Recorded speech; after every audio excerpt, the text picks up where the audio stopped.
Salut tout le monde, c'est Crazy. Aujourd'hui, je viens vous parler de la pêche au vif, une pratique particulièrement cruelle pour les poissons, à tel point qu'elle est déjà interdite dans de nombreux pays européens, comme l'Allemagne, la Suisse ou encore l'Écosse. Alors la pêche au vif, c'est quoi? Eh bien, c'est une technique qui consiste à utiliser un animal vivant appelé vif, généralement un poisson, qui va servir d'appât pour en attraper un plus gros, comme par exemple un brochet ou un silure. Plus concrètement, les vifs sont empalés en pleine conscience sur un hameçon par le dos ou par la bouche, puis plongés sous l'eau en attendant qu'un prédateur s'amène pour les dévorer. Je vous laisse imaginer la souffrance de ces pauvres animaux qui, en plus d'être blessés, sont totalement terrorisés puisqu'ils ne vont pas pouvoir échapper à leur assaillant.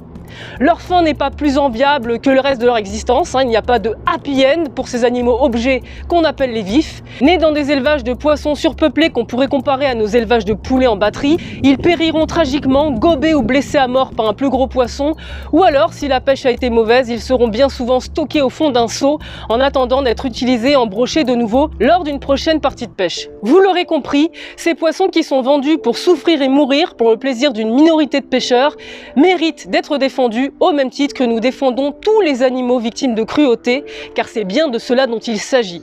Accepterions-nous sans réagir que la loi autorise à ce qu'on embroche vivant un chien, un chat, un dauphin ou je ne sais quel autre animal pour en attraper un autre? Où est le loisir? Où est le sport dans tout ça? D'ailleurs, à ce propos, la pêche au vif ne fait pas l'unanimité, y compris chez les pêcheurs. Et je ne pense pas qu'elle fasse non plus l'unanimité chez les clients du leader français de commerce des articles sportifs. Je veux bien sûr parler de Decathlon. Quel est le rapport avec Decathlon, me direz-vous? Eh bien, figurez-vous que l'enseigne préférée des familles en matière d'équipement sport-loisirs, bien loin de montrer l'exemple, vend des vifs. Je vous emmène au Decathlon d'Herblay dans le Val d'Oise pour vous montrer tout ça.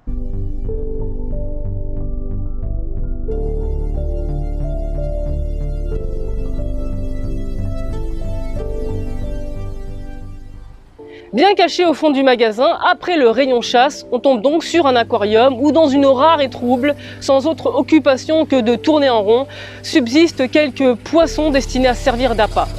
D'autres photographies collectées par les sympathisants de la Paz montrent des poissons morts qui gisent au milieu des autres au fond des aquariums.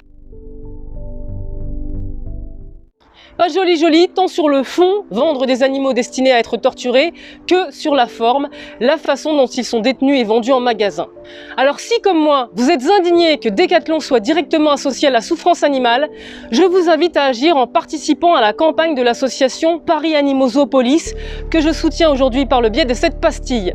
Pour cela, rien de plus simple, il vous suffit de signer la pétition dont le lien se trouve en description de cette vidéo, pour demander à Decathlon d'arrêter de vendre des poissons. Pour aller plus loin, vous pouvez aussi interpeller la marque poliment mais avec fermeté sur les réseaux sociaux ou directement sur son site et envoyer des photos de leurs aquariums à Paris Animaux Zoopolis, parce que s'indigner c'est bien, mais agir c'est encore mieux. N'oubliez pas les amis, on peut peut-être pas faire changer tout de suite les lois, mais en tant que consommateur avec notre carte bleue, on façonne le monde qui nous entoure. Tâchons de le rendre meilleur et plus juste, y compris pour les animaux à plumes, à poils ou à écailles dont nous sommes les voix. On compte sur vous, ils comptent sur nous. Ciao!